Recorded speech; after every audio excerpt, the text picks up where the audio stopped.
दोस्तों, आदतों को लेकर के आपने बहुत सारी कहानी सुनी होंगी, जैसे आदत से मजबूर होना पुरानी आदत है, जाते जाते जाएगी। बहुत सारी कहावतें हैं, जैसी आदत है वैसा जीवन, लेकिन आदत ऐसे नहीं बनी है। दरअसल हम जिंदगी के नाम पर आदतों को ही जीते हैं।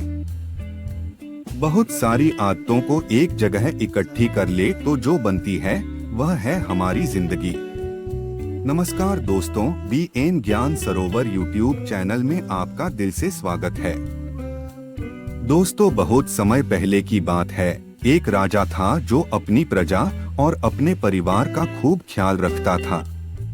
लेकिन राजा को अपने आदमियों पर कुछ दिनों से संदेह था और उस राजा के 3 बहुत ही खास मंत्री भी थे जो उसका काम संभालते थे। लेकिन कुछ दिनों से राजा के उन 3 मंत्रियों में से कोई एक मंत्री ऐसा मंत्री था जो राजा के पैसों में गड़बड़ी कर रहा था और वह मंत्री अपने काम को भी ठीक से नहीं कर रहा था। अब राजा काफी दुविधा में था। राजा को यह समझ नहीं आ रहा था कि उन तीनों मंत्रियों में से कौन सा मंत्री बेईमान है और कौन सा मंत्री ईमानदार है। यह पता लगाने के लिए एक दिन राजा ने उन तीनों मंत्रियों को अपने पास बुलाया और कहा, देखो मंत्री जी, हमारा जन्मदिन आ रहा है, इसलिए आप तीनों को एक घने जंगल में जाना होगा और आप तीनों को एक एक बैग दे दिया जाएगा। उन तीनों को एक एक बैग दे दिया और उनसे कहा कि तुम तीनों को अलग अलग घने जंगल में छोड़ दिया जाएगा। उस जंगल में तुम लोगों को फल के पेड़ को ढूंढना है और अच्छे और ताजा फल से इस ठेले को पूरा भर कर लाना है। और तुम तीनों के पास सिर्फ आज शाम तक का ही समय है। राजा के कहे अनुसार वह तीनों मंत्री को जंगल में छोड़ आए। उसके बाद वह तीनों मंत्री जंगल में आ गए। उसके बाद पहला मंत्री बहुत ईमानदार और मेहनती था, तो उसने राजा के लिए बहुत सारे अलग अलग और अच्छे और ताजा फल से अपने ठेले को पूरा भर लिया। लेकिन उसे यह सब करने के लिए बहुत मेहनत करनी पड़ी। उसने अपना काम पूरा कर लिया था। वह बहुत थक चुका था और उसने अपना काम ईमानदारी से भी किया था। अब दूसरा मंत्री जो था वह बहुत ही चालाक था। उसने सोचा राजा के पास इतना समय थोड़ी है कि वह यह सब जांच करे कि मैंने अच्छे फल लाए हैं या खराब। तो बिना ज्यादा मेहनत किए उसे जैसे ही फल जमीन पर पड़े मिले, उसने वह अपने ठेले में रख लिया, बिना यह सोचे कि वह अच्छे हैं या खराब। जो उसे जमीन पर पड़े फल मिले थे वह बहुत ज्यादा खराब थे और वह आराम से पेड़ के नीचे बैठ गया।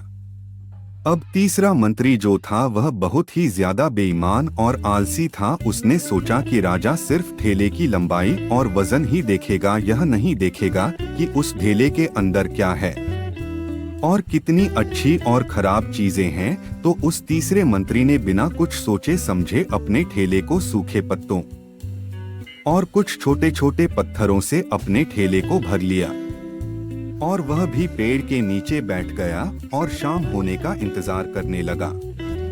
राजा के कहे मुताबिक समय समाप्त हो चुका था, शाम भी हो चुकी थी। अब वह तीनों मंत्री भी एक साथ अपने अपने ठेले के साथ राजा के महल में वापस आ गए। राजा ने देखा कि वह तीनों मंत्री जंगल से वापस आ गए हैं। तो राजा ने उन तीनों मंत्रियों के ठेले को खोलकर देखा नहीं कि उसके अंदर क्या क्या है, और उसने उन तीनों मंत्रियों को अलग अलग जेल में 1 महीने के लिए कैद कर दिया। राजा ने सिपाहियों को यह आदेश दिया कि इन तीनों को 1 महीने तक खाना नहीं दिया जाएगा और यह तीनों भी 1 महीने तक वही फल खाएंगे जो इन तीनों ने जंगल से अपने ठेले में भर कर लाए हैं। और उन तीनों मंत्री को राजा ने जेल में कैद कर दिया। तो जो पहला मंत्री था जिसने अपने ठेले में अच्छे और ताजा अलग अलग फल अपने ठेले में जमा किए थे, उसने जेल में 1 महीना आराम से गुजार लिए, अच्छे फल खाते हुए जो उसने खुद जमा किया था। उसके बाद जो दूसरा मंत्री था जिसने बेकार और खराब फल अपने ठेले में रखे थे, उसे वही बेकार और खराब फल 1 महीने तक खाने पड़े और वह उस जेल में ज्यादा दिनों तक टिक नहीं पाया और बाद में वह खराब फल खाने की वजह से बीमार पड़ गया। और उसकी तबीयत खराब हो गई। अब जो तीसरा मंत्री था, जो बहुत ही बेईमान और आलसी था, जिसने अपने ठेले में सिर्फ सूखे पत्ते और कुछ छोटे छोटे पत्थर भरे थे, क्योंकि उसके ठेले में खाने के लिए कुछ सूखे पत्ते और कुछ छोटे छोटे पत्थर ही थे, तो वह 1 महीने के लिए क्या खाता।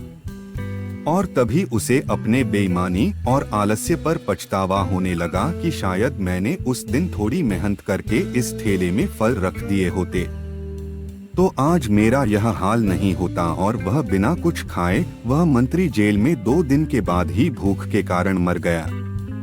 तो दोस्तों, इस कहानी से हमें यह सीख मिलती है कि हम जो आलस और बेईमानी करते हैं, बेईमानी मतलब अपने ही काम में अपना कुछ नहीं करना, अपना मन नहीं लगाना और खाली बैठे रहना, तो उससे आज तो हमें कोई फर्क नहीं पड़ता। आज तो हम अपने काम में आलस करके आराम कर लेते हैं, लेकिन कल भविष्य में कुछ दिन के बाद हमें उस पर पछतावा होता है। आपने बहुत से लोगों को यह कहते हुए सुना होगा कि काश उस समय पर मैं ऐसा कर लेता तो आज उस इंसान की जगह में होता। लेकिन उस समय पर उन लोगों ने आलस को अपनाया था, इसीलिए वह आज जहां थे वही है। और जिसने मेहनत को अपनाया था, वह इंसान अपनी मंजिल में आगे बढ़ गया। तो अपने काम के साथ बेईमानी और आलस्य बिल्कुल भी मत करो, उसके बाद तो हमें पछतावे के अलावा और कुछ भी नहीं मिलता।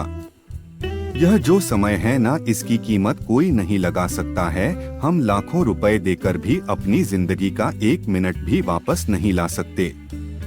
इसीलिए इस समय का सही उपयोग करो। समय की एक अच्छी बात है और एक बुरी बात है। अच्छी बात यह है कि हम उसे किन चीजों में गुजारते हो, यह हमारे हाथ में होता है। और बुरी बात यह है कि समय गुजर जाता है। दोस्तों, सभी के पास दिन में 24 घंटे होते हैं, गरीब के पास भी और अमीर के पास भी। बस यह हमारे हाथ में है कि हम उस समय से क्या क्या कर सकते हो। तो अपने एक एक पल का हिसाब रखो कि हम उन्हें किन चीजों में गुजार रहे हैं। दोस्तों, अगर आपको ये कहानी अच्छी लगी हो और आपको कुछ सीखने को मिला हो तो प्लीज लाइक करें, कमेंट करें और अपने दोस्तों को शेयर जरूर करें। और मेरे YouTube चैनल को सब्सक्राइब जरूर करें। धन्यवाद। नमो बुद्धाय।